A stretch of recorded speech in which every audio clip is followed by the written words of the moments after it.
पर कहा साहब के बिना पिता के माँ का अस्तित्व नहीं होता।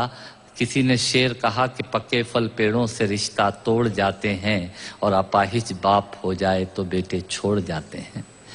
पिता जब पुत्र को बाजार में ले जाता है और जेब में 50 रुपए होते हैं और बच्चा 200 रुपए के सामान को खरीदने की जिद करता है, उस वक्त एक पिता की विवशता और बच्चे की जिद, इसके बीच के एहसास में खड़े होकर पंक्तियां सुनिएगा। पिता क्या होता है। अमिताभ जी आपको समर्पित करता हूं। अमर सिंह जी बैठे हैं।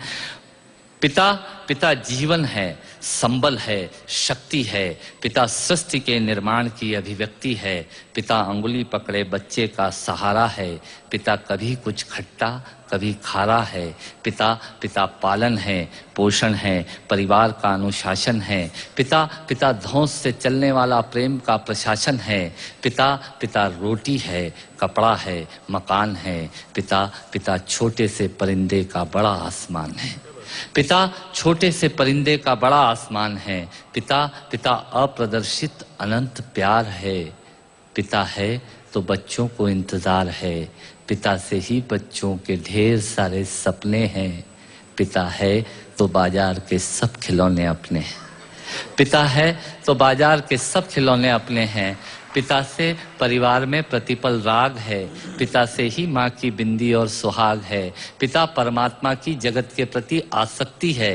पिता गृहस्थ आश्रम में उच्च स्थिति की भक्ति है। पिता अपनी इच्छाओं का हनन और परिवार की पूर्ति है। पिता रक्त में दिए हुए संस्कारों की मूर्ति है। पिता एक जीवन को जीवन का दान है। पिता दुनिया दिखाने का एहसान है। पिता सुरक्षा है अगर सिर पर हाथ है।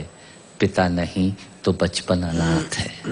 पिता नहीं तो बचपन अनाथ है। पिता नहीं तो बचपन अनाथ है। तो पिता से बड़ा तुम अपना नाम करो। पिता का अपमान नहीं, उन पर अभिमान करो, क्योंकि माँ बाप की कमी को कोई पाट नहीं सकता और ईश्वर भी इनके आशीषों को काट नहीं सकता। विश्व में किसी भी देवता का स्थान दूजा है। माँ बाप की सेवा ही सबसे बड़ी पूजा है। विश्व में किसी भी तीर्थ की यात्राएं व्यर्थ हैं यदि बेटे के होते माँ बाप असमर्थ हैं। यदि बेटे के होते माँ बाप असमर्थ हैं, वो खुश नसीब हैं माँ बाप जिनके साथ होते हैं, क्योंकि माँ बाप के आशीषों के हाथ हजारों हाथ होते हैं।